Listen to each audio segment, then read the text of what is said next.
Hello everyone, this is CA Isha Agrawal and welcome back to the channel. And आज के video में हम solve करने वाले one of the most important chapters of audit, that is audit of items of financial statement. तो ज्यादातर बच्चे ये चैप्टर छोड़ के जाते हैं because of its length, but अगर आप चाहते हो कि चैप्टर छोड़ने के बाद भी इससे रिलेटेड कोई भी एमसीक्यू आप अटेम्प्ट कर पाओ तो this video is a must watch for you. अब क्योंकि एग्जाम्स बहुत नजदीक आ गए, हम ट्राई करेंगे कि हम आपका एक मिनट भी वेस्ट नहीं करें एंड इन एमसीक्यूज को जितना जल्दी सॉल्व कर पाए ताकि आप फटाफट ये वीडियो देखें and audit of items of financial statement के सारे एमसीक्यूज अपने एग्जाम में अटेम्प्ट कर पाए। एमसीक्यूज थोड़े ज्यादा है, मतलब आपका मल्टीपल चॉइस में there is 30 to 35 MCQs and descriptive यानी केस स्टडी बेस्ड में आपके अराउंड 13 to 14 केस स्टडीज है। तो वीडियो थोड़ी सी तो लंबी होगी but I try to shorten it as much as possible. एक टिप, अगर आप audit of items of financial statement छोड़ के जा रहे हैं एंड फिर भी आपको उससे रिलेटेड मार्क्स स्कोर करना है, उससे रिलेटेड क्वेश्चंस अटेम्प्ट करने हैं, आपका अकाउंटिंग नॉलेज बहुत तगड़ा होना चाहिए। क्योंकि बहुत बार audit of items of financial statement में अकाउंटिंग के एडजस्टमेंट्स पूछे जाते हैं, अकाउंटिंग के लेजर ट्रांजैक्शंस पूछे जाते हैं, अकाउंटिंग के हिसाब से आपके ट्रांजैक्शंस का एडजस्टमेंट्स पूछा जाता है। तो अगर आपका अकाउंट्स अच्छा है, if you have a good command over all the transactions, all the adjustments, all the as, तो आप ये चैप्टर बहुत आसानी से अटेम्प्ट कर सकते हैं। So not even wasting a minute, let's start. सबसे पहला क्वेश्चन है, useful life of the assets is given in dash of companies act. तो शेड्यूल 2 में दिया जाता है useful life of the assets. फिर next, which of the following is not correct? AS 18 related party disclosures correct है, AS 10 on property plant and equipment correct है, AS 28 on impairment of assets correct है, AS 16 borrowing cost पे होता है, intangible पे नहीं, तो ये incorrect है। Statement 1, a capital reserve can never be utilized for writing down fictitious assets or losses, ऐसा तो कहीं नहीं बोला है। Statement 2, the amount of securities premium or capital redemption reserve can be utilized only for the purposes specified in section 52 and 55 of the Companies Act। हाँ, तो ये statement जी true है, ये फॉल्स है। ऐसा कहीं नहीं लिखा है कि कैपिटल रिजर्व यूज नहीं हो सकता फिक्टिशियस एसेट को राइट डाउन करने के लिए। तो statement 2 is correct. Search for unrecorded liabilities performed during audit of current liabilities to address the following balance sheet assertion। तो बैलेंस शीट में मैं बता दूं, सबसे पहला assertion होता है existence, फिर होता है completeness, फिर होता है आपका rights and obligation, फिर है valuation एंड लास्टली है आपका प्रेजेंटेशन एंड डिस्क्लोजर। तो एग्जिस्टेंस में आप चेक करते हो जो ऑलरेडी दिखाया गया है बैलेंस शीट में, क्या वो इनफ है, मतलब जो दिखाया गया है वो सही में एग्जिस्ट करता है कि नहीं करता है। कंप्लीटनेस में दिखाया जाता है कि जो बैलेंस शीट में है वो सब, जो भी आपका कंपनी ने एक्वायर कर रखा है वो सब दिखाया गया है ना, मतलब उसके बाहर तो और कुछ नहीं है। तो जब भी आप एक अनरिकॉर्डेड चीज के लिए ढूंढते हो तो मतलब आप कंप्लीटनेस टेस्टिंग कर रहे हो, क्योंकि कंप्लीटनेस में आप ये इंश्योर करते हो कि जो भी एसेट है, जो भी लाइबिलिटी, वो कंप्लीट तो है ना, मतलब एंटिटी के पास जितने एसेट्स है, जितने लाइबिलिटीज है, वो सारे दिखाए गए है ना। तो completeness assertion is being tested. इसमें बहुत सारे बच्चे एग्जिस्टेंस में कंफ्यूज होंगे। एग्जिस्टेंस मतलब ये चेक करना कि जो बैलेंस शीट में एसेट या लाइबिलिटी दिखाई है वो एक्चुअली एग्जिस्ट करती है कि नहीं। तो आप जो ऑलरेडी दिखाया गया उसका ट्रूथनेस चेक कर रहे हो, बाहर का कुछ नहीं चेक कर रहे हो। कंप्लीटनेस में आप चेक करते हो कहीं कुछ छूट तो नहीं गया, कहीं कुछ एंटिटी ने छोड़ तो नहीं दिया। ठीक है। Which of the following shall not be treated as an asset as per the provisions of AS 26? Computer software, internally generated goodwill, fishing license, brand names। तो internally generated goodwill को asset नहीं consider किया जाता है, purchased goodwill को consider किया जाता है। Security premium may be applied by the company for following purpose: payment to creditors, purchase of fixed assets, repayment of loan, writing off preliminary expenses। तो D is the correct answer। इसके लिए use किया जा सकता है आपका security premium account। Direct confirmation procedures are performed during audit of accounts of audit of account receivable balance यानी debtors to address the following balance sheet assertion. तो direct confirmation किस लिए प्रोवाइड किया जाता है, किस लिए परफॉर्म किया जाता है? राइट्स एंड ऑब्लिगेशन चेक करने के लिए? बिल्कुल नहीं। एग्जिस्टेंस चेक करने के लिए, यानी जो डेटर्स दिखाए गए वो क्या एक्चुअली एग्जिस्ट करते हैं कि नहीं। वैल्यूएशन के लिए नहीं, अमाउंट के लिए तो नहीं किया जाता। कंप्लीटनेस के लिए, यानी कहीं कुछ छुटा तो नहीं है। तो आपको इसमें क्या लगता है, एग्जिस्टेंस होगा या कंप्लीटनेस होगा? मैंने क्या बोला था, एग्जिस्टेंस कब देखते हैं, जब जो डेटर्स ऑलरेडी दिखाए हैं क्या वो एग्जिस्ट करते हैं कि नहीं। एंड कंप्लीटनेस मतलब कुछ छुट तो नहीं गया है, तो यहाँ पे आप एग्जिस्टेंस असर्शन चेक करते हो, कंप्लीटनेस असर्शन नहीं चेक करते। यानी जो दिखाया गया है वो सच तो दिखाया गया है ना, उसके बाहर तो कुछ नहीं है ना। फिर wages paid to workers would qualify as revenue expenditure, capital expenditure, revenue और capital depending upon circumstances या none of the above. तो revenue या capital depends on the circumstances. हो सकता है wages कोई capital एसेट के लिए हो तो वहां पे वो कैपिटल एक्सपेंडिचर की तरह क्वालिफाई कर जाते हैं, whereas normal wages आपके रेवेन्यू एक्सपेंडिचर की तरह क्वालिफाई करते हैं. फिर नेक्स्ट है in preparing financial statements companies management makes implicit or explicit claims regarding completeness, cutoff, existence, valuation, present measurement, rights and obligation and dash of assets, liability, equity, income, expenses and disclosures. तो यहाँ पे उन्होंने cut off consider कर लिया है, existence consider कर लिया है, वैल्यूएशन कंसिडर कर लिया है, राइट्स एंड ऑब्लिगेशन कंसिडर कर लिया है. जो बचा है वो है प्रेजेंटेशन एंड डिस्क्लोजर, जो कि होना चाहिए as per schedule 3 for companies. अगर कोई और एंटिटी है तो उसके हिसाब से जो शेड्यूल एप्लीकेबल है. Which assertion is common among the statement of profit and loss and balance sheet? तो बैलेंस शीट में जिसको कहा जाता है एग्जिस्टेंस, प्रॉफिट एंड लॉस में उसको कहा जाता है आपका अकरेंस. बैलेंस शीट में जिसको कहा जाता है वैल्यूएशन, प्रॉफिट एंड लॉस में उसको कहा जाता है measurement. Completeness is one assertion जो दोनों में कॉमन होता है, यानी आप दोनों में देखते हो कि जो इनकम एक्सपेंस जो एसेट लाइबिलिटी दिखाया है वो कंप्लीट तो है ना, मतलब उसके बाहर कुछ नहीं है ना, मतलब कुछ अनरिकॉर्डेड तो नहीं है ना. KK Limited is declared willful defaulter by State Bank of India. Willful defaulter here means a person or an issuer who or which is categorized as willful defaulter by the company or financial institution or consortium therefore thereof in accordance with the guidelines on willful defaulters issued by bank का apex body is RBI. तो जो भी important notifications आएंगे, important rules आएंगे, वो सारा RBI लेके आएगा. During the course of audit of intangible assets, expenditure incurred during the following phase is not capitalized. तो आपको पता है जब भी intangible assets create होते हैं तो R&D, research and development लगता है. तो research का cost is not capitalized, development का is. तो research cost या research phase में जो cost लगता है वो capitalize नहीं किया जाता है. Dash are the charges against profit to provide for known liabilities for which amount cannot be determined with accuracy. तो यहाँ पे क्या बोला है, known liability है and charge against profit है. तो charge against profit कभी होता है, provisions में होता है. known liabilities के लिए सिर्फ provisions बनते हैं.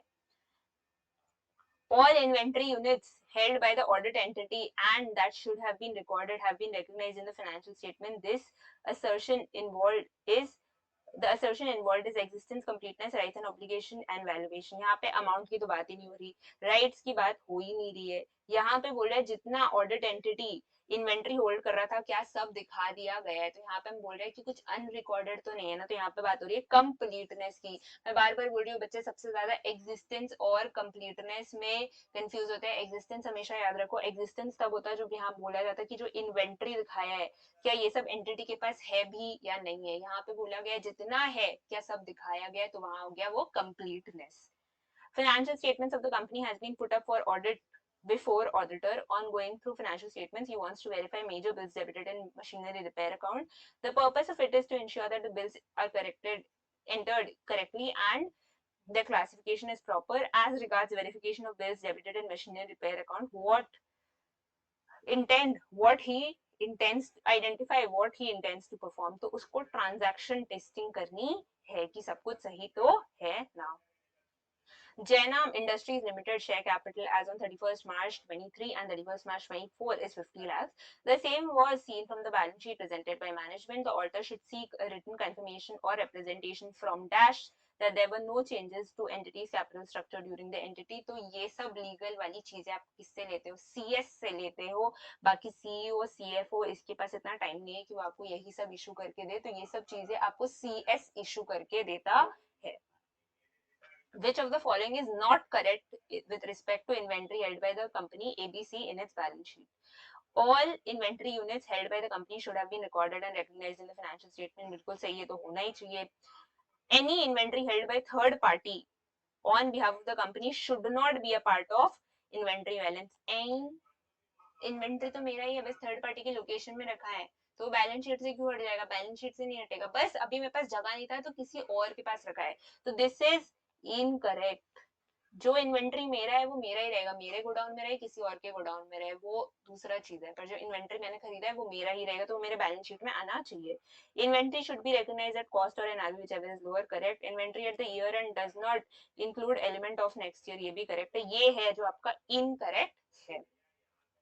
Where no reply is received during the performance of direct confirmation procedures as a part of audit of accounts receivable, the auditor should perform no additional testing. तो फिर क्या फायदा, मतलब तुमको एक प्रोसीजर से रिजल्ट नहीं मिला तो तुम तो थक हार के बैठ जाओगे, बस एक प्रोसीजर से नहीं मिला तो मैं दूसरा प्रोसीजर परफॉर्म नहीं करूंगा. ऐसा कहीं नहीं लिखा है. उसमें लिखा है अगर आप ऐसे 505 पढ़ो तो ऑल्टरनेटिव ऑडिट प्रोसीजर्स हमारे डेटर को लगाना चाहिए. तो additional testing including subsequent collection testing and agreeing the details of respective balances to customer remittance advice बिल्कुल सही है, ये करना चाहिए. Additional testing including prepare a detailed analysis of balance, ensuring it consists of identifiable transactions and confirming that revenue transactions actually have occurred. तो ये क्या हो गया, ये तो आपका सेल्स का प्रोसीजर हो गया. हमें सेल्स का प्रोसीजर नहीं लगाना, हमें सिर्फ डेटर का ऑल्टरनेटिव प्रोसीजर लगाना है. तो B will be the answer. इसमें बहुत बच्चे कंफ्यूज होंगे, बी और सी दोनों वो करना चाहेंगे. सेल्स का प्रोसीजर हमें नहीं लगाना, हमें डेटर्स का कंफर्मेशन का ऑल्टरनेटिव प्रोसीजर लगाना है, तो हम बी लगाएंगे. Cutoff testing is performed during audit of sales to address which of the following assertion, occurrence, measurement, cutoff या all of the above. Obviously cutoff. मुझे पता है आप सब चाहते हैं कि आपके एग्जाम्स में ऐसा ही एमसीक्यू है, बट ICAI इतना बुद्धा नहीं है, वो ये सब एमसीक्यू नहीं देगा. ये सब ऐसे ही छोटे मोटे एमसीक्यूज कभी पहले पुरानी ईयर्स में कभी ICAI ने अपने मैथ में डाल दिए होंगे, वो सब है. एग्जाम्स में इतने चुनु मुनु एमसीक्यूज नहीं आते. During the audit of sales, the auditor found that recorded sales represent goods which were ordered by valid customers and were dispatched and invoiced during the period. The auditor is addressing which of the following assertion. तो जब आप देख रहे हो कि जिस year का sales है या जिस ईयर का फाइनेंशियल स्टेटमेंट है, सिर्फ उसी ईयर के सारे ट्रांजैक्शन रिकॉर्डेड है, प्रायर और पोस्ट पीरियड ट्रांजैक्शन नहीं रिकॉर्डेड है, तो आप चेक कर रहे हो कि कट ऑफ हुआ है कि नहीं. मतलब 1 अप्रैल टू 31 मार्च का जितना ट्रांजैक्शन है वही रिकॉर्ड हुआ है, कुछ पहले या कुछ बाद के साल के ट्रांजैक्शन नहीं रिकॉर्ड हुए हैं. Dash is a possible obligation that arises from a past events and whose existence will be confirmed by occurrence or non-occurrence of one or more certain future events. तो मतलब यहाँ पे बोला है कि अभी तक उसका occurrence श्योर नहीं है. जब भी किसी लाइबिलिटी का occurrence श्योर नहीं होता है बट प्रोबेबिलिटी हाई होती है तो आप उसको कंटिंजेंट लाइबिलिटी मानते हो. Which of the following is not an example of revenue expenditure? Salary, wages, बिल्कुल सही है, ये रेवेन्यू एक्सपेंडिचर है. रिपेयर मेंटेनेंस रेवेन्यू एक्सपेंडिचर है. लीगल प्रोफेशनल रेवेन्यू एक्सपेंडिचर है. डेवलपमेंट एक्सपेंडिचर नहीं, ये कैपिटल एक्सपेंडिचर है. So next question is 23. CA Muskan Mishra is the author of two concerns, Wellstar Homes and Wellstar Stores. The partner in both firms are common. While auditing financial statements of Wellstar Homes, she has noticed that few expenditure bills pertaining to Wellstar Stores has been entered. Which of the assertion is disapproved? तो भैया जो expense तुमने किया ही नहीं वो तुम्हारे financial statements में कैसे आएगा? एंड इस असर्शन को कहा जाता है अकरेंस असर्शन. तो जब जो चीजें अकर नहीं हुई वो तुम्हारे फाइनेंशियल स्टेटमेंट्स में नहीं आ सकती है. तो यहाँ पे वेलस्टार होम ने ये असर्शन डिफीट कर दिया है. Section 52 of the Companies Act states that security premium can be applied for one of the purposes mentioned below. Which of the following is a correct option? Loss on revaluation नहीं. To pay dividend to equity shareholders नहीं. For providing for premium payable on redemption of preference shares or to use it as a working capital for its business. तो ये गलत है, ये सही है. Premium पे करने के काम आ सकता है. Observing inventory being counted and personally performing test count to verify counts is performed during the audit of inventory balances is to address the following balance sheet assertion. तो existence checking होता है जब भी आप किसी भी asset का physical verification करते हो या test count करते हो. फिर आता है एक बड़ा MCQ question. While auditing the books of accounts of QHMP Limited, CA Ranker, the statutory auditor of the company, came to know that the management of the company has recognized internally generated goodwill as fixed asset. बिल्कुल गलत किया इन्होंने. CA Ranker discussed with the management that according to accounting standards, internally generated goodwill is not recognized as an asset because it is not an identifiable source controlled by the entity that can be measured reliably or reliably at a cost. बिल्कुल सही, इसीलिए वो ranker है. उसने एकदम सही बात बताई हमारे मैनेजमेंट को. However, the management is quite rigid to the accounting treatment followed for internally generated goodwill and not paying attention to the auditor. Thus, through an example, CA Ranker explained which type of goodwill may be recognized as a fixed assets for which management got justified. State which of the following examples the auditor must have given to the management. यानी auditor ने क्या बताया होगा management को जो management उसकी बात समझ गई एंड मान गई कि internally generated goodwill fixed assets नहीं हो सकता है. If an item meeting the definition of intangible assets is acquired in a business combination, it forms a part of goodwill to be recognized at a date of amalgamation. सही है. Only those goodwill needs to be recognized as fixed assets which can be touched like अरे ये तो tangible assets होता है. Goodwill तो हमारा क्या होता है? Intangible assets होता है. Goodwill is recognized only when there is a contractual or other legal right for a physical asset which cannot be amortized over the period. फिर गलत है. Option A is absolutely correct. ABC Investment Company XYZ declares final dividend for the financial year 2016-17 in the meeting of Board of Directors held on April 10, 2017. In which financial year should ABC account for dividend income? तो 2016-17 में XYZ ने dividend declare किया है, तो हमारे ABC को कब मिलेगा? 2016-17 का डिविडेंड डिक्लेयर किया है, तो अभी उसके बुक्स कब फाइनलाइज होते हैं? फाइनलाइज होते होते 2017-18 हो चुका होता है जहां पे डिविडेंड डिक्लेयर होता है. तो एबीसी को कब डिविडेंड मिलेगा? 2017-18 में. तो एबीसी का भी डिविडेंड रिकॉर्ड करेगा 2017-18 में. तो जब इनकम मिलेगा तभी रिकॉर्ड करेगा ना. यहाँ पे तो प्रूडेंस लगाओ. ऐसा थोड़ी है कि इनकम आने वाला है तो हम पहले से इनकम इनकम इनकम करके अपने बुक्स में दिखा दे. जब आएगा तभी सर्टेनिटी आएगी. तो 2017-18 में हम रिकॉर्ड करेंगे. देखो यहाँ पे लिखा है 2017 को फाइनलाइज हुआ है डिविडेंड, अभी फाइनलाइज हुआ है, सबको पेमेंट होते होते तो आपका मई जून आ जाएगा. एंड मई जून किसका चल रहा है? 2017-18 का. तो डिविडेंड कब रिकॉग्नाइज होगा? 2017-18 में. An auditor is verifying purchases to ensure their genuineness. Consequently, he is also trying to verify that no fake trade payables are present in the financial statements. Which assertion concerning purchase transaction and trade payables respectively are being verified by the auditor? सबसे पहले वो verify कर रहा है कि सारे जो भी मेरे purchases है वो genuine है, मतलब सारे जो भी मेरे purchases है वो occur हुए है कि नहीं. तो occurrence तो इन दोनों में. उसके बाद वो इंश्योर कर रहा है कि फेक ट्रेड पेबल्स भी नहीं है, मतलब जितना भी ट्रेड पेबल्स मेरे फाइनेंशियल स्टेटमेंट में सब एग्जिस्ट करता है. तो वो अकरेंस और एग्जिस्टेंस असर्शन वेरीफाई कर रहा है. Which of the classification is not required by a company in respect of cash and cash equivalent? Balance with banks required, cash in hand, check in hand required, balance with scheduled bank का अलग से classification देने का जरूरत नहीं है. Which of the following is not an element of cost of an item of machinery included under the head property, plant and equipment? Installation cost include होता है, freight cost include होता है, employee benefit cost include होता है, inaugural cost अरे आप inauguration कर रहे हो उसका cost हमारा machinery क्यों झेलेगा? तुम inaugurate करो नहीं करो उससे उसको कोई मतलब नहीं है, उसके लोकेशन तक लाने में खर्चा नहीं हुआ तो ये machinery का cost नहीं बनता है. A company auditor receives external confirmation from the entity to whom company has sold goods. The said amount is properly classified in the financial statements. Which of the following statements is not true in this regard?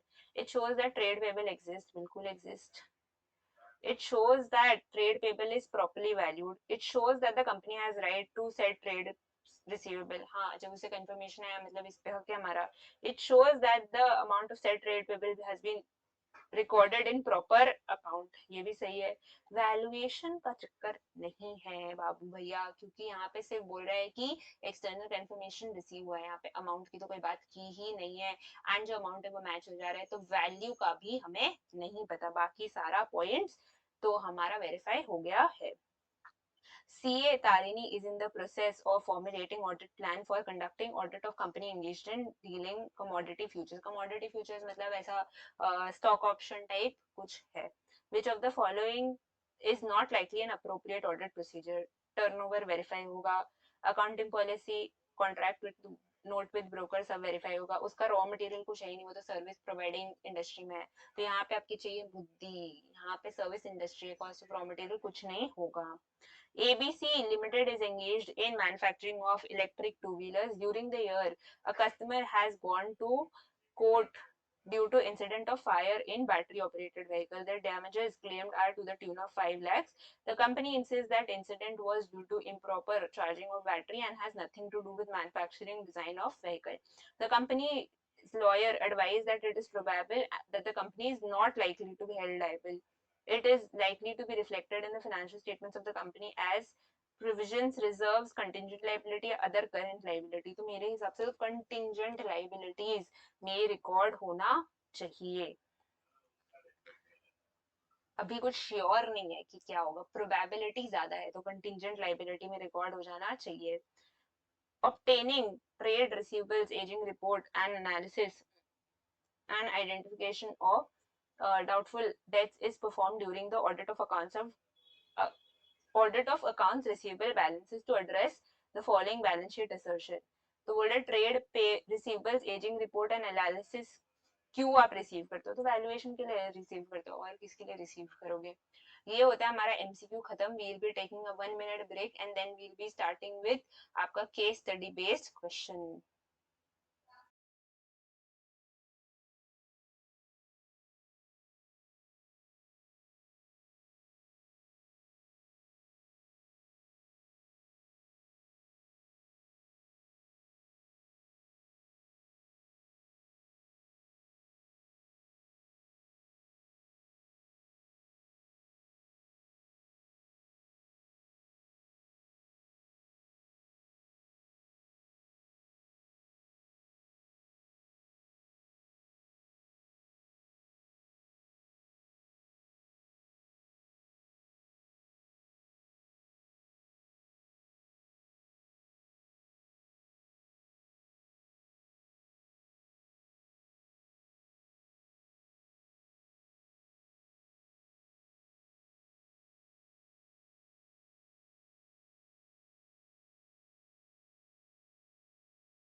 चलो let's start.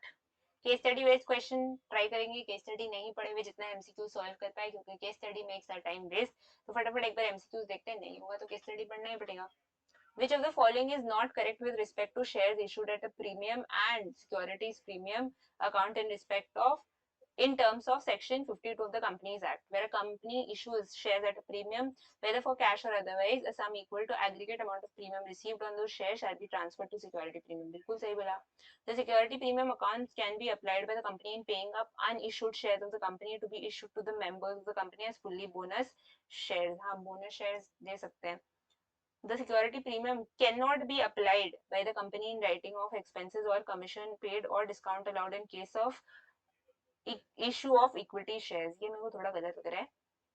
The security premium can be applied by the company for purchase of its own shares under section 68 यानी buyback.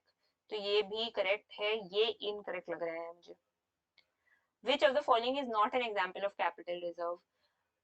Revaluation reserve, security premium reserve, capital redemption reserve, general reserve. Generally बोल रही हूँ मैं. General reserve एक kind of free reserve होता है, तो capital reserve नहीं होता है. Confirmation as well as undelivered letter should be given or returned back to the auditor and not to the client. Correct. When no reply is received, the auditor should perform alternative audit procedures regarding the balance. ये भी correct है. Both statements are correct. Up, fourth question is Mr. Chaitanya performed which of the following analytical procedures to obtain audit evidence with respect to overall reasonableness of purchase quantity and price of raw material. तो देखते हैं क्या क्या क्या क्या चैतन्य ने. More specifically, Chaitanya collected the reports from management of composition of stock and raw material as a percentage of total stock and compared the same with data of previous year. तो यानी इसने stock consumption analysis perform किया है. तो option will be B. Which of the following is not correct with respect to disclosure requirements of Schedule 3? B, C, D पढ़ते हैं. Long term maturities are to be disclosed under long term borrowings. Correct. Interest accrued but not due is to be shown under other current liabilities. Correct. Interest accrued and due is to be shown under other current liabilities. Correct. Current maturities of long term borrowings is to be shown under long term borrowings. Incorrect. Current maturities को आपको current liabilities में दिखाना पड़ता है. अब आता है case study number 2 में. As per point number 1 mentioned in the above case, the power and fuel expenses for the month of April 24 and May 24 must be shown under the asset side of balance sheet of UV Private Limited as on 31st March as. तो यहाँ पे लगता है 1st April to 31st March 24 की बात हो रही है. एंड यहाँ पे उन्होंने अप्रैल 24 एंड May 24 का कोई expense power and fuel expense prepay कर दिया है. तो कैसा दिखाया जाएगा बैलेंस शीट में इन दोनों महीने का एक्सपेंस? तो प्रीपेड करके दिखाया जाएगा. As per point number 2 mentioned in the case, the personal rent expense of the son of one of the directors of Mr. T was added to the rent expenses of business of UV Private Limited. The amount of personal expense of son of the director should be deducted. हटा दिया जाना चाहिए. Business में सिर्फ business के expenses आते हैं, personal expenses नहीं आते हैं. Subtracted from rent expense added नहीं रहेगा, दोबारा ऐड नहीं होगा, 2 बार सब्ट्रैक्ट नहीं होगा. उसके बेटे ने गुनाह किया है, ऐसा कुछ नहीं है कि 2 बार सब्ट्रैक्ट करोगे, 1 बार सब्ट्रैक्ट करना is enough. as per point number mentioned as per point number 3 mentioned above in the case, the repair and maintenance expenses outstanding for the month of February and March must be shown in the balance sheet as on 31st March. तो मैंने पहले बोला था 1st April 23 से 31st March 24 का हमारा financial statements है. And इसमें इन्होंने फेब्रवरी एंड मार्च का एक्सपेंस ड्यू छोड़ रखा है, तो उसको कहां से कैसे दिखाया जाएगा? आउटस्टैंडिंग और एक्सपेंसेस पेएबल. तो D is the correct answer. As per point number 4 mentioned in the case above, the auditor Mr. H asked the appropriate authority for huge differences in the amount of 2 financial years of repairs and maintenance expenses by appropriate authority. Mr. H was referring to. तो 2 financial year के आपका repair and maintenance में बहुत difference था. समझ लो यहाँ पे 10 रुपए लगा था, यहाँ पे 50 रुपए लग गया. तो इसका डिफरेंस का रीजन हमारा जो ऑल्टर है वो किससे पूछेगा? तो मैनेजमेंट से पूछेगा. और किससे पूछेगा? As per point number 5 mentioned in the case above, in verifying insurance expenses, the insurance policies would provide Mr. H with sufficient and appropriate audit evidence. तो वरना इंश्योरेंस एक्सपेंस और कैसे चेक करेगा? इंश्योरेंस पॉलिसी से ही check करेगा. 5 का D is correct. Dash is a possible obligation that arises from the past events and whose existence will be confirmed by occurrence or non-occurrence of one or more certain future events. जब occurrence decided नहीं हो but probable हो तो क्या होता है? Contingent liability. Which of the following is not correct with respect to inventory held by Octopus Limited? ये सारा क्वेश्चन हम ऑलरेडी एमसीक्यू में करके आ चुके हैं. लगता है ऐसे झोल कर रहा है आपके साथ. वो वही पुराने क्वेश्चन रिपीट कर रहे हैं in the form of case studies. तो देख लेते हैं, एक बार फिर से पढ़ लेंगे, उसमें कुछ नहीं है. All inventories held by a company should be recorded. Correct है. Inventory should be recorded at cost or NRV, whichever is lower. Correct है. Inventory as at balance sheet, inventory balance as at year end does not include element of next year. ये भी correct है. ये incorrect है कि जो third party के पास inventory वो बैलेंस शीट में नहीं आएगी. बिल्कुल आएगी. हमारी इन्वेंट्री आराम से आएगी बैलेंस शीट में, बस हमारे पास अभी नहीं है, किसी और की जगह रखी गई है, तो कोई दिक्कत नहीं है. If the management of Octopus Limited refuses to allow the auditor to send confirmation request to debtors, the auditor should withdraw from the engagement, not listen to the request of management. अगर तुम ऐसा करोगे तो वो तुम्हारी भी बात नहीं सुनेंगे, तुम्हें हटा देंगे. Withdraw from engagement, तुम छोटे बच्चे नहीं हो कि छोटे छोटे बात पर रोने लग जाओ. Consider the management request for refusal and assess its validity and decide the nature, time and extent of his audit procedures accordingly. ये थोड़ा सही लग रहा है. Agree to management request and proceed with the other items of financial statements. ये गलत है. ऐसा नहीं है मैनेजमेंट का अंधाधुंध बात मान लेना है. उनका रिक्वेस्ट कंसिडर करना है, उनकी वैलिडिटी एग्जामिन करनी है, फिर आगे बढ़ना है. Which of the financial statements is not true so far as the liabilities of a company are concerned? Liabilities are financial obligation of the company including owner's fund. Liability include borrowing, trade payable, other current liabilities and provision. Verification of liabilities is as important as the asset or all of the above. तो ये तो correct है. Borrowing, trade payable, other current liability आता है. Verification of liability important तो है. ये मुझे थोड़ा गलत लग रहा है.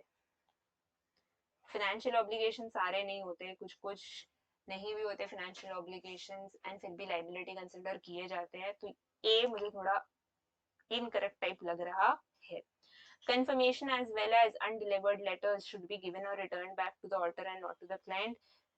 ये दोनों करेक्ट है, या हम ऊपर भी करके आ चुके हैं, तो both A and B are correct. फिर आते हैं क्वेश्चन नंबर 4 पे. तो which of the following should not be charged to revenue by XYZ Limited? Printing stationery तो रेवेन्यू में जाएगी, पावर एंड फ्यूल भी रेवेन्यू में जाएगा, सैलरीज एंड वेजेस भी रेवेन्यू में जाएंगे, major repairs that increases its productivity तो ये जाएगा आपके कैपिटल एक्सपेंस में. XYZ Limited should recognize Zenith X software as intangible if such software is used for administrative purpose, rental, all of the above, या production supply. सिर्फ production या supply of goods में use होगा तभी वो intangible assets की तरह recognize होगा, बाकी cases में वो intangible assets की तरह recognize नहीं होगा. In case any intangible asset is not in the active use by the entity, the auditor should check whether the deletion with respect to intangible asset has been recorded by the books of accounts post approval by entity's management, correct? The amortization charges has ceased beyond the date of deletion, correct? तो both C, option C, both A and B उसको check करना चाहिए. With respect to provisions of impairment of computer software, the following accounting standards is applicable: AS 18, AS 28, AS 26, AS 10. तो AS 28 होता है impairment of assets पे, तो AS 28 will be applicable. The following expenditure should not be capitalized with respect to intangible assets. तो research phase के expenses नहीं capitalize किए जाते हैं. So अब आते हैं क्वेश्चन नंबर 5 पे. तो क्वेश्चन नंबर 5 में सबसे पहला क्वेश्चन है, statement 1, the company has correctly classified and disclose outstanding balance of working capital credit facility under long term borrowings. बिल्कुल इनकरेक्ट है यार. वर्किंग कैपिटल का मतलब ही होता है वो शॉर्ट टर्म क्रेडिट फैसिलिटी है, तो उसको करंट में डालना चाहिए आपको या शॉर्ट टर्म बोरिंग्स में डालना चाहिए. लॉन्ग टर्म में इनकरेक्ट है. Nature of security for availing working capital credit facility needs to be disclose. This is correct. तो statement 1 is false, statement 2 is true. Which of the following is most correct as regards to disclosure of fact of the guarantee? तो मैं एक बात बताता हूँ, जब भी disclosure of fact कब आता है तो उसमें देखना कि सबसे ज्यादा disclosure requirements कहाँ हैं, क्योंकि almost schedule 3 में सब चीजों का disclosure लगता है.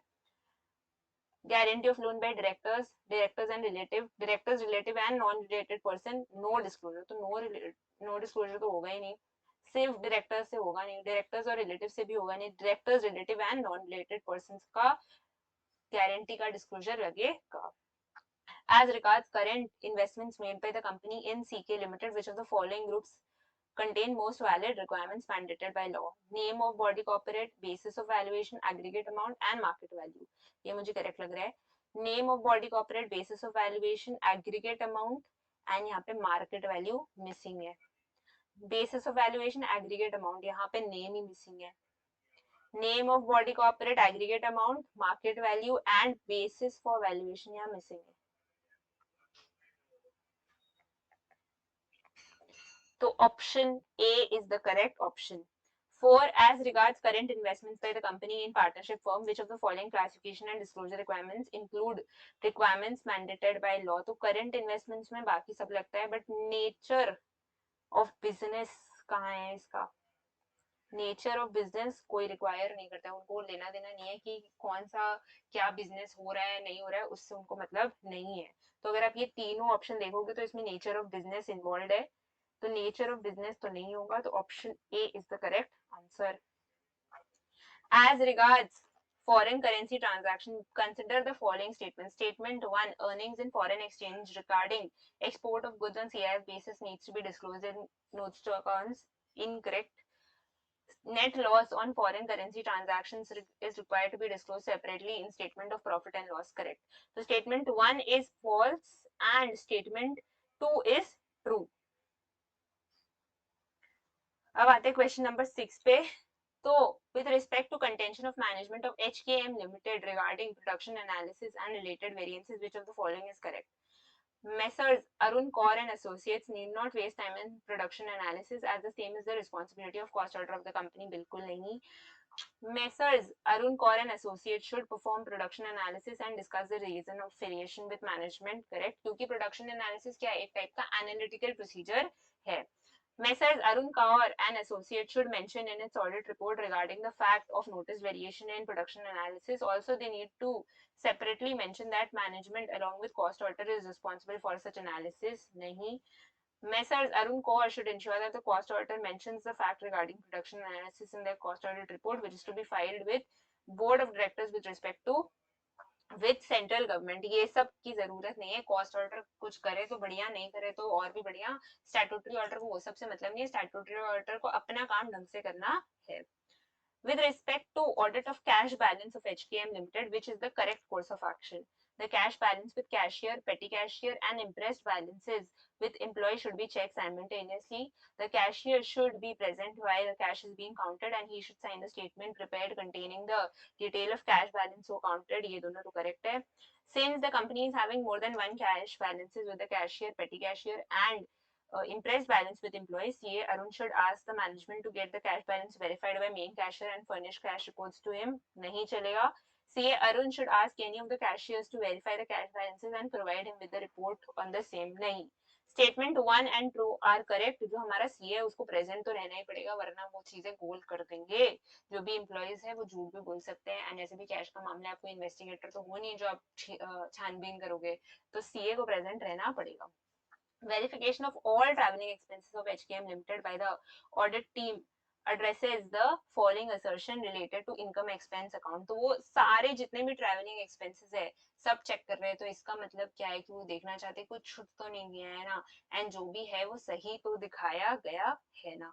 एक बार देख लेते हैं ट्रैवलिंग एक्सपेंसेस में इन्होंने क्या वेरिफिकेशन किया है. फिर भी वापस कहाँ है ट्रैवलिंग एक्सपेंसेस, कहाँ है ये रहा. Further, audit team has verified all the traveling expenses recognized during the period to confirm whether they relate to current accounting period only. तो ये सारे एक्सपेंसेस जो भी है ट्रैवलिंग में ऑलरेडी रिकॉर्डेड उसको चेक कर रहे हैं, वो बाहर की नहीं चेक कर रहे. जो ऑलरेडी रिकॉर्डेड है उसको चेक कर रहे हैं, तो मतलब वो एग्जिस्टेंस वेरीफाई कर रहे हैं. Verifying whether employee benefit expenses of HKM Limited has been fairly allocated between operating and general expenses addresses which of the following assertion. तो वो क्लासिफिकेशन असर्शन चेक कर रहे हैं, presentation and disclosure assertion check कर रहे हैं कि मतलब सही से प्रेजेंटेशन एंड डिस्क्लोजर हुआ है ना. Which of the following is correct with respect to provisions relating to revenue reserves of HKM? Revenue reserves of HKM can be used to supplement divisible profit in lean years. Revenue reserves cannot be used to augment the working capital of the company. ये तो ऐसा कुछ नहीं है, revenue reserve से working capital निकल ही सकता है. Revenue reserve cannot be used to finance an extension of the business of HKM Limited. Revenue reserve can be used generally to strengthen the company's financial statement. देखो मुझे 1 and 4 correct लग रहा है, 2 and 3 मुझे थोड़ा इनकरेक्ट टाइप लग रहा है. फिर आते हैं क्वेश्चन नंबर 7 पे. As there is a change in the share capital of Star Limited during the year, which of the following combination related to form should be submitted is correct? Form SH7 to be filed with Ministry of Corporate Affairs, Form PAS, Form FCGPR and all of the above. तो सिर्फ SH7 file करना है change in share capital के लिए. The security premium can be used by Star Limited for various purposes except for one. Writing of preliminary expenses use हो सकता है, for bonus shares use हो सकता है, परचेज ओन शेयर्स बायबैक के लिए हो सकता है, वर्किंग कैपिटल के लिए यूज नहीं हो सकता. तो ये होगा correct answer. With regards to issue of sweat equity shares following conditions have to be complied. Identify the incorrect one. सबसे पहला ordinary resolution needs to be passed by the company. ये मुझे थोड़ा गलत लग रहा है. Resolutions should specify number of shares and current market price. ये करेक्ट है. Rights, limitations, restrictions and provisions as applicable to equity shares shall be applicable to sweat equity shares, whereas where the equity shares of the company are listed on recognized stock exchange, the shares are issued in accordance with requirements of SEBI. Correct. A is galat. Which of the following is not correct? Section 52 security premium correct है.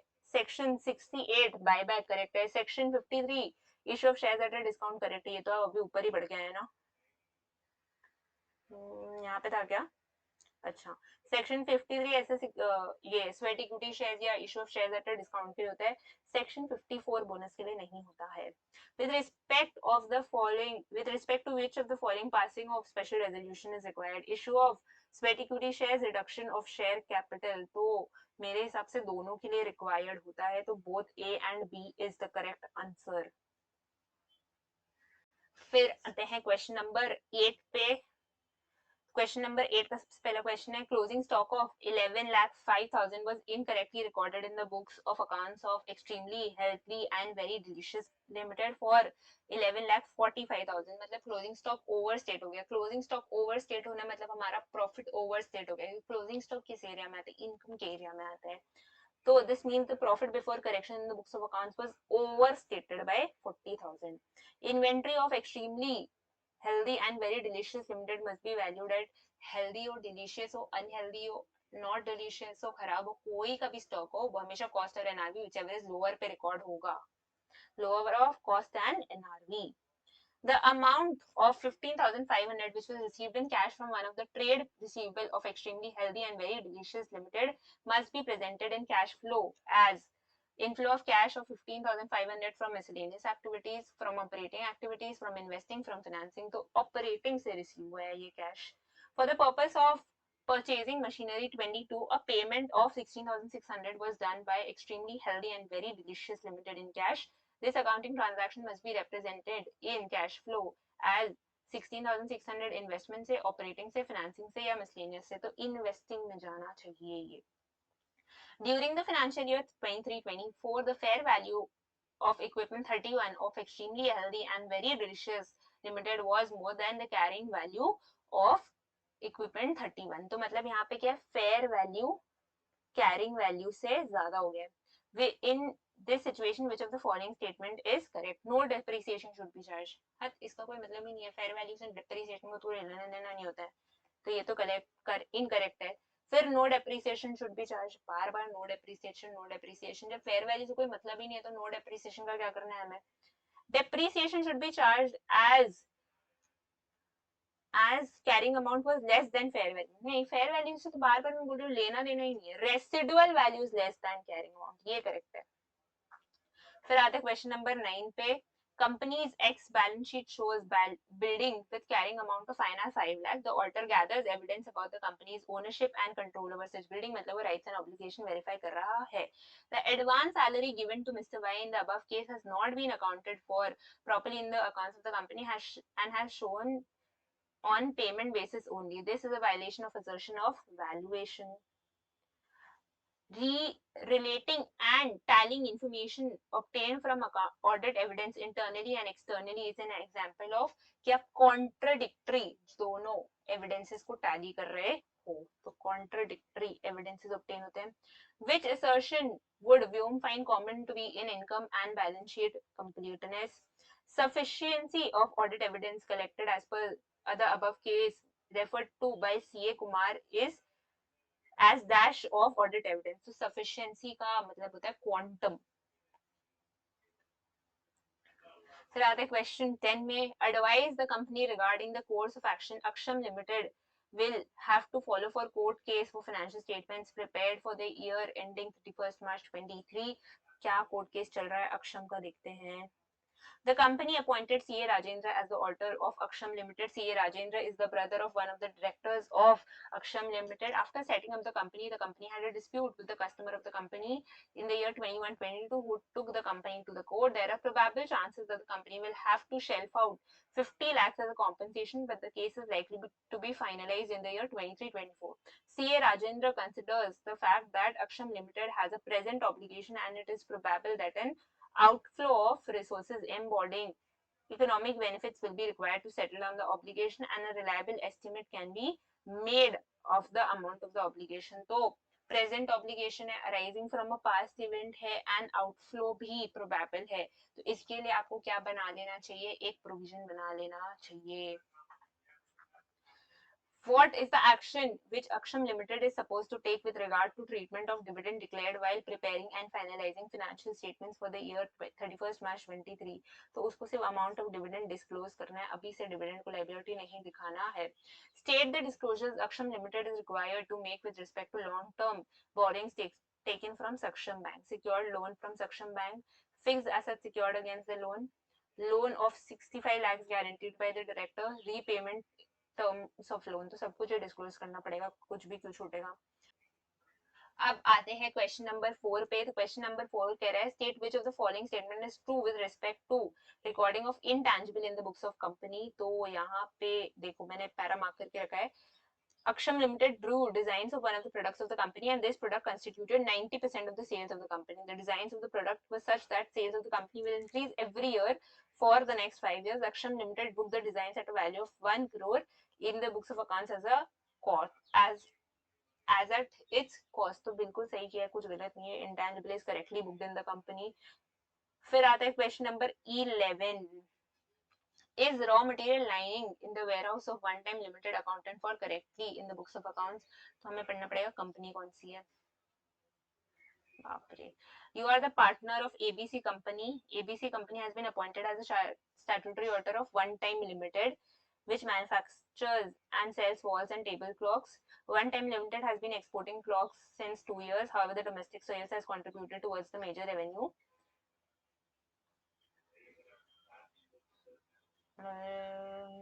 The contention of XYZ Limited that the cost was directly related to production and not. अच्छा यहाँ से देखो CAB also noticed that one of the suppliers of One Time Limited, Mr. AM, had sent some raw material to the company for storage in their warehouse in March 24. However, due to renovation going on at its warehouse, his stock was damaged, and so he had requested One Time Limited to keep the same in their warehouse. One Time Limited contended that since the raw material was anyway billed to the company for the next month, so the same has been included in the valuation of stock since physically the stock was present in the warehouse of One Time Limited as on 31st March 24. यहाँ पे पूछा है क्या raw material जो one time limited के पास था वो करेक्ट है या नहीं. No, since the same belongs to mister AM. yes, since the same is in possession of One Time Limited and was billed to it in the following month, it should appear in the books of both One Time and Mr. AM. ये तो impossible है. It should not appear in the books of Mr. AM और One Time Limited. तो क्या भगवान जी की books में होगा? नहीं हो सकता. मेरे हिसाब से option B is the correct answer, because कि अभी तक अगर बिलिंग नहीं हुई है तो वो तो स्टॉक उसी का माना जाएगा ना, वन टाइम का ही माना जाएगा. तो A is the correct answer. Which exchange rate is considered for accounting of foreign debtors at year end. तो last day of financial year पे जो रेट चलेगा वही होगा. Which of the following assertions with respect to fixed assets has not been complied by the company? अभी fixed assets में इन्होंने क्या किया? फिक्स्ड असेट्स कहाँ है? Fixed assets, fixed assets, fixed assets. अच्छा, Mr. T, another team member, verified the fixed assets of the company One Time Limited had purchased few cars for its directors during the year of audit. The same were appearing in the fixed asset schedule of the company. तो मतलब इन्होंने rights and obligations violate किया है. Which of the following condition is not required to be met for recognizing a provision? When a possible obligation that arises from a past events and whose existence will be confirmed only by occurrence or non-occurrence of one of the more future uncertain events. तो ये contingent liability होता है and provision नहीं होता है. तो मेरे हिसाब से this is the correct answer. When an entity has present obligation, reliable estimate can be made. When it is probable. तो ये तीनों तो कंडीशन होते हैं प्रोविजंस के. तो A is the correct answer. Dividends are recognised in the statement of profit and loss only on the fulfilment of which condition? The right to receive payment of the dividend has been established. It is probable that economic benefits associated with dividend will flow to the entity. The amount of dividend can be measured reliably. All of the above. Question 12, just दो question बाकी है. 12 और 13 फटाफट करते हैं and इस session को wrap up करते हैं. Keeping in view description regarding full payment of term loan in April 23 taken from a bank in past and loan registration of satisfaction of charge, which of the following statements is correct? The above fact may be disclosed by a company's management in its financial statement at its discretion along with such reasons as disclosure would bring transparency. Discretion तो नहीं होना चाहिए. The above fact with reason should be required to be disclosed by the company in financial statements as accordance with standards on auditing. नहीं, disclosure requirements कौन देता है? Schedule 3 देता है.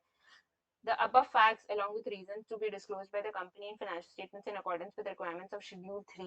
ये मुझे सही लग रहा है. The above fact is not required to be disclosed as a term loan has already been repaid in full and there is no outstanding of long-term borrowings. तो मुझे तो C correct लग रहा है. The company's short-term borrowings have increased during the year as compared to last year. One of the following assertion which is not relevant to verification of short-term borrowings. Which odd one would you suggest to Karthik in this regard? Short-term borrowings last year से इस year increase हुई है, तो occurrence मेरे हिसाब से नहीं होना चाहिए क्योंकि occurrence एक TL का assertion होता है, balance sheet का नहीं होता.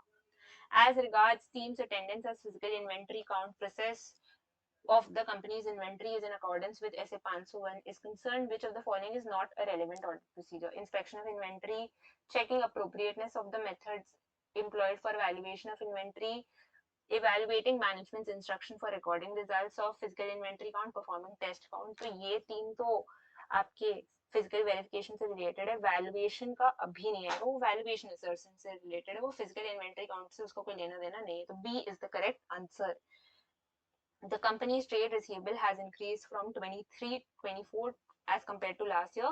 Which of the following is most appropriate regarding understanding of Karthik on this issue?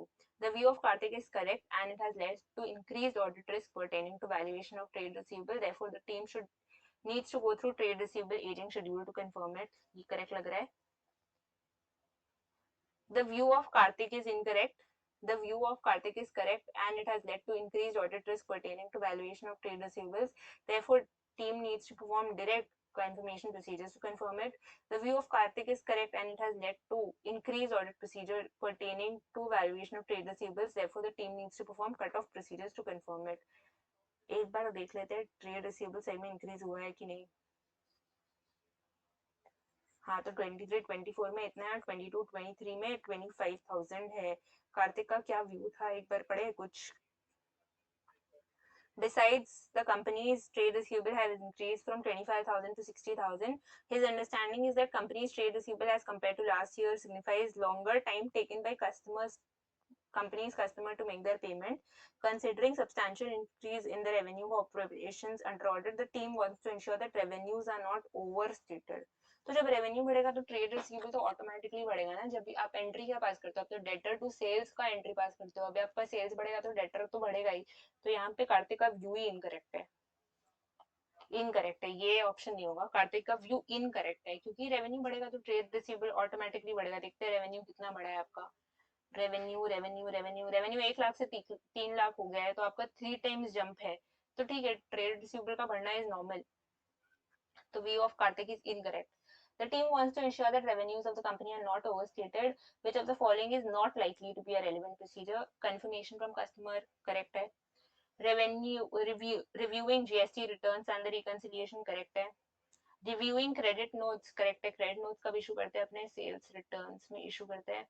Reviewing debit notes, तो debit notes purchase return में issue करते हैं. इसका कोई लेना देना नहीं है sales से, तो ये incorrect है. And to the last question, first of all thank you all कि आप इतने पेशेंट थे कि आपने यहाँ तक वीडियो देखा. एंड मैं एकदम श्योर गारंटी बता रही हूँ कि अगर आपने यहाँ तक वीडियो देखा है तो कुछ ना कुछ मदद तो जरूर होगी आपके एग्जाम्स में. इसमें से कोई भी क्वेश्चन आता है तो obviously you will thank me in the exams की चलो ये वीडियो हमने देखा था मैम का तो आज ये क्वेश्चन काम आ रहा है. Considering description provided in the above case scenario regarding accounting income as per books and taxable income as per income tax law, choose appropriate responsibility of Dhanush. Dhanush क्या किया है इसने, कहाँ डिफरेंस लेके आया है ये. अच्छा ये लग रहा है. During the course of audit, it is noticed by Dhanush that computers form significant chunk of PP items in the financial statements of the company. The company has taken useful life of the computers consisting of desktops for 3 years. However, depreciation charged on computers in financial statements is higher than the depreciation allowable under income tax law. तो जब accounts में आप ज्यादा depreciation provide कर रहे हो and income tax में आपको इतना नहीं मिल रहा है, इनकम टैक्स में अभी आपको बाद में मिलेगा, तो मतलब क्या डेफर्ड टैक्स एसेट क्रिएट होगा. Deferred tax asset is likely to be created in accordance with AS 22. Keeping in view description provided in the above scenario, which of the following statement is likely to be correct regarding accounting treatment of cost of CDs and software acquired by company to run tests? During the course of audit, he notices that cost of CDs along with software cost is treated as an intangible assets by the company. हाँ तो सही है, तो CD और software लाया है तो उसको तो फिर intangible की तरह ही करेगा. Is proper. As regards discrepancy noticed in the computer systems on physical verification by management as described in the case scenario, which of the following statement is most appropriate? Management has properly dealt with such discrepancies. However, Dhanush should bring it to light of the engagement partner as it may result in the modification of auditor's opinion. नहीं, जब अगर management ने सही से properly dealt with किया है तो उससे ऑडिटर ओपिनियन मॉडिफाई नहीं होगा. Dhanush The management has properly dealt with such discrepancies. However, Dhanush should bring it to the light of engagement partner as it entails specific reporting requirements for auditors under Companies Act. The management has properly dealt with such discrepancies. Therefore, Dhanush should not do anything further. ये तो एकदम absolutely correct है. Incorrect है, मतलब correct नहीं है, absolutely incorrect है. The management has properly dealt with such discrepancies. However, Dhanush should bring it to the light of engagement partner as it is in the nature of misstatements which needs to be communicated. अरे जब correct हो गया तो misstatement नहीं है, ये सब companies act में तुम्हें डिस्क्लोजर देना पड़ेगा और कुछ नहीं है. जब मैनेजमेंट ने सब सही किया तो कोई दिक्कत नहीं है. Which of the following statements meets the requirements of law in respect of revenue from operation of the company? तो revenue पे बात आया तो अपने को देखना पड़ेगा क्या किया इन्होंने revenue के साथ. अच्छा, revenue of the company during the year was 50 crores, 45 crores from the fees charged from students and 5 crores from sale of books. Besides, the company has also received 10 lakhs as an interest on certain investments of the company. तो ये interest जाएगा other income में. ये revenue from operation में नहीं जाएगा. The company has a history of profitable operations. बहुत अच्छी बात है. Revenue from operation should be 40 crores shown in the statement of PL. ये तो correct लग रहा है. Revenue from operation should be 40, ऊपर भी 50 होगा. I am really sorry, 50 crore होगा. Revenue from operations of 50.1 crore should be shown in the statement of profit and loss. Incorrect. Revenue from operation of 50.1 crore should be shown in the statement of profit and loss. फिर से incorrect. Revenue from operation of 50 crore should be shown in the statement of profit and loss. However, revenue from sale of books and fees charged from students should be disclosed separately in the books, in the notes. Correct. ये भी correct था. ये मोर apt है, इसमें उन्होंने notes के बारे में बता दिया. तो D is more apt. Correct. The company has taken useful life of the asset desktops to be 3 years. Such a requirement is schedule 3 में सिर्फ प्रेजेंटेशन डिस्क्लोजर रिक्वायरमेंट्स होती है.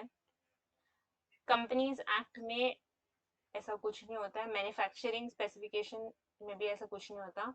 शेड्यूल 2 के अंडर स्पेसिफाई किया जाता है. It needs to be arrived at mandatory by management expert. ऐसा भी कुछ नहीं होता. शेड्यूल 2 में होता है. हमने फर्स्ट क्वेश्चन जो किया था उसमें भी हमने पढ़ा था कि शेड्यूल 2 में आपका useful life of the assets define होता है. सो that is it for today's video. मुझे लगता है कि आपको वीडियो ये हेल्प बहुत करेगा बिकॉज मैंने जैसे स्टार्ट ऑफ द वीडियो में भी कहा था बहुत बच्चे ये चैप्टर छोड़ के जाते हैं. तो अगर आप ये वीडियो अच्छे से देख के जा रहे हो, सब पढ़ के जा रहे हो एंड अकाउंट्स का आपने देखा बहुत नॉलेज रिक्वायर्ड है, लॉ का नॉलेज रिक्वायर्ड है, तो अगर वो सब सही है तो आप एमसीक्यूज आराम से अटेम्प्ट कर पाओगे. इसके अलावा भी I would just suggest one thing, कुछ भी छोड़ के मत जाओ. हो सकता है कि आपको सेक्शन में 2 क्वेश्चन आते हो एंड तीसरा क्वेश्चन भी इजी हो, बट क्योंकि आप पढ़ के नहीं गए इसलिए आप आंसर नहीं कर पाए. तो डोंट हैव दैट रिग्रेट. जो भी रिविजन नोट्स या जो अवेलेबल है इंटरनेट पे उससे पढ़ के जाए. एटलीस्ट चैप्टर का ओवरव्यू लेके जाए ताकि आप बेसिक क्वेश्चन आंसर कर पाए. So that is it. अभी मिलते हैं अपने next week with next video. अब ज्यादा चैप्टर्स बाकी नहीं है, 1-2 चैप्टर्स है जो मैं ट्राई करूंगी जल्द से जल्द आपके लिए अपलोड करने के लिए. Thank you. And if you like the video, do like, share, comment and subscribe.